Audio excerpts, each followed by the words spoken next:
저희가 항상 이제 계속 쫓아오는 걸 지금 한 4주째 저희가 홍준표 의원이 올라가는 거를 이렇게 추적을 해왔는데 드디어 골든 클러스가 달성됐어요. 근데 이게 수요일 날 나온 여론조사인데 지금은 오차 범위 밖에서 앞서는 결과까지 좀 많이 도출됐습니다. 저희가 오늘 준비한 여론조사는요, 그 경기신문이 의뢰하고 한국사회여론연구소 KSOI가 조사한 조사 결과고요. 7월 30일부터 7월 31일까지 이틀간 이제 조사가 진행됐습니다. 표본 오차는 95% 신뢰 수준에서 플러스 마이너스 3.1%인데요. 국민의힘 차기 대선 주자 지지도에서 홍준표 의원이 32.5%를 기록했습니다. 윤석열 전 검찰총장을 처음으로 앞선 결과예요. 그렇죠. 이 여론조사 결과가 나오고 또 홍준표 의원이 한 3개, 4개 정도의 여론조사에서 오차 범위 밖에서 이기는 걸로 나타났어요.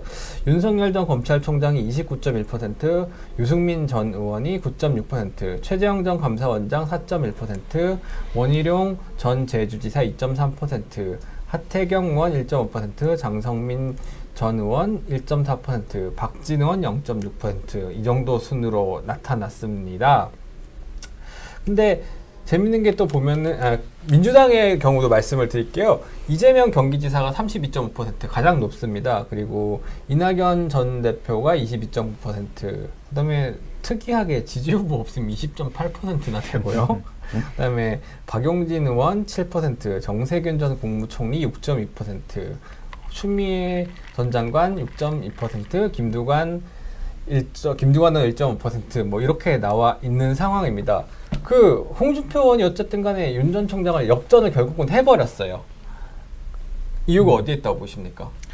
계속되는 윤석열 전 검찰총장의 실책, 그리고 계속 논란이 터지고 있잖아요.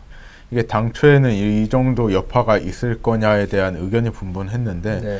실제로 뭐 시간이 지남에 따라서 계속 터지는 논란을 보면서 국민 여러분들, 보수를 지지하는 국민 여러분들께서 윤석열이 정말 문제가 있는 후보구나라는 것을 인식하는 단계고, 또 반대로 보면은 민주당과 정의당 지지자 그리고 무당층 측면에서 홍준표 의원의 지지율이 상당히 높게 나왔잖아요.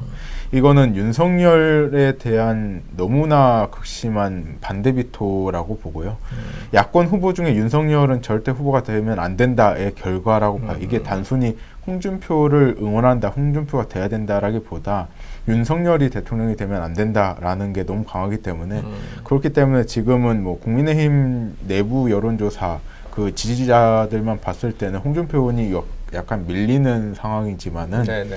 앞으로는 뭐 본선 경쟁력을 따지면서 이게 상승할 가능성도 크다고 봅니다. 교수님께서는 어떻게 보셨습니까? 거의 같은 맥락인데요. 홍준표 후보를 잘 보시면 알지만은 전라도라든지 호남, 네. 또 민주당 여권 성향의 지층 말고도 지역적으로도 뭐 거의 고르게 평균 한 14% 이상 앞서고 있죠. 그런 걸 볼 때 단순하게 이전까지는 역선택이라고 공격을 해댔는데 그렇게 말하기도 굉장히 설득력이 이제 없어진 거고, 연령대도 그렇고 지역적으로도 그렇고 홍준표 후보가 굉장히 윤석열 후보를 모든 쪽에서 앞서고 있다는 얘기는 두 가지가 이제 결합된 거죠. 결국은 윤석열의 어쨌든 실책, 또 반면에 홍준표의 선전이 맞물리경과 결과인데, 홍준표 후보는 보시면 알지만은 어쨌든 이게 약간 극우적인 내용일지라도 선명성이 있어요. 내놓는 게 확실하죠. 호응하는 층이 반드시 있다고요. 네네.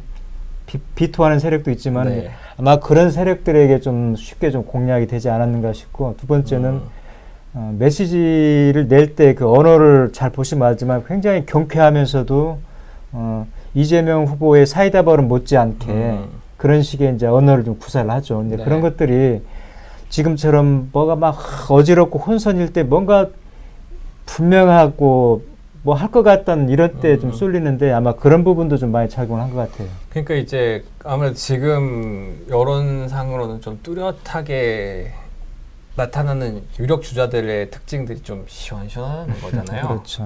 뭐 이재명 지사도 그렇고, 뭐 홍준표 의원도 마찬가지고, 그리고 또 다른 차에서 윤석열 전 검찰총장은 그런 이미지를 검찰총장 때 조금 보여줬었다가 이제 실제로 정치 행보를 하면서 굉장히 어떻게 나쁘게 말하면 정치 뭐 간을 본다라고 얘기하는 사람들도 많던데. 그렇죠. 그러면서 좀 실망감에 떨어져 나갔다.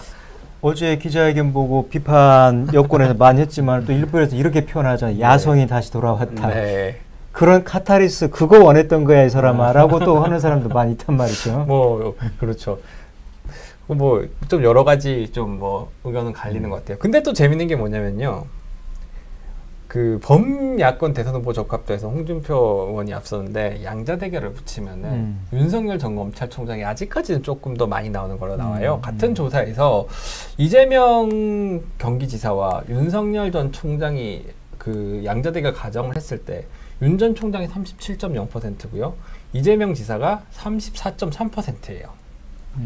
근데 이재명 지사하고 홍준표 의원을 딱 한 경우에는 이재명 지사가 35.2%고요. 홍준표 의원이 32.1%예요. 그러면은 윤 전 총장의 어쨌든 간에 윤 전 총장이 약간 우위에 있는 거고 홍 의원은 약간 그 아래에 있는 건데 이런 상황은 왜 발생한다고 보십니까?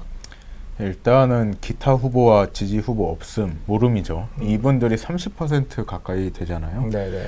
사실 이번 대선은 1대1 양자 구도가 될 가능성이 큰데 네네. 지금 당장 이 여론조사를 보고 판단하기는 좀 어렵지만은 네. 그래도 윤석열에게는 이렇게 고정적인 지지층이 있다 이렇게 보고요. 또 반대로 생각해 보면은 이 30%를 누가 갖고 가냐. 과연 이게 좀 심층적으로 생각해 봐야 될 게 윤석열 후보에게 이 30% 중에서 과반 이상 가지고 갈 수 있는 확장력이 있느냐도 한번 조사해 봐야 돼요. 네. 당장 이 여론조사를 봤을 때는 윤석열이 더 본선 경쟁력이 있다라고 착각할 수도 있는데 대선은 결국에는 모름이라는 그렇죠. 선택지가 없기 때문에 그렇죠. 과연 본선에 갔을 때 홍준표가 중도나 민주당이거나 뭐 과거 진보였던 사람들 중에 이탈한 사람을 더 많이 가져갈 거냐 윤석열이 가져갈 거냐에 대한 판단을 좀 잘 해봐야 될 것 같아요. 네. 저도 뭐 같은 생각인데 어쨌든 윤석열 후보가 현직 검찰총장 재임 시도 그랬고 총장을 그만두고도 좀 상당 기간 동안에 전체적에서도 1등을 했었고요. 네네. 또 범야권만 놓고 볼 때는 뭐 단연 1등을 했었죠. 이제 뭐. 그런 거에 대한 효과가 아직도 좀 유지가 되는 거고요. 그다음에 국민의힘 지지층만 놓고 보면은 윤석열 후보가 홍준표 후보에 비해서 거의 2배 이상 지금 앞서거든요. 이번 조사에서도 보면은. 그래서 아직은 그래도 윤석열에 대한 지지를 기대를 아직 접지 않고 있는 세력들이 있는 거죠. 계속해서 1등으로 달려왔던 후보에 대한 것을 아직은 사석으로 던지기는 아까운 뭐 이런 심리가 좀 반영되지 않았나 싶어요. 알겠습니다.